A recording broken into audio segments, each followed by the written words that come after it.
Հայաստանը որպես այդպեսին առանձին Հայաստան, Վրաստան եւ Ադրբեջան չի նայում։ Նայում է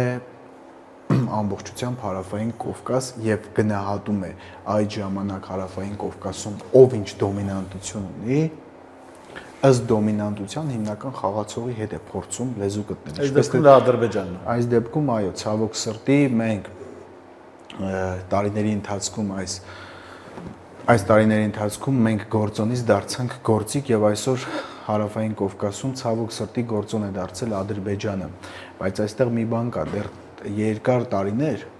կարելի ասել 2008-ից կարանք ֆիքսենք, որովհետեւ հստակ արևմուտքը մեր մասով հստակ քաղաքականություն էր տանում, էլի էլիտաների հետ, Հայաստանի եւ Ադրբեջանի։ Հայաստանի էլիտաներին պահում էր հակառուսական գծի մեջ, Ադրբեջանի էլիտային Պրոռուսական այնպես էր անում, որ Ռուսաստան-Ադրբեջան հարաբերություններում պրոռուսական չի կարելի ասել, բայց այսպես կձևակերպենք, էլի պահում էր այնպես, որպեսզի կարմիր գծեր առաջին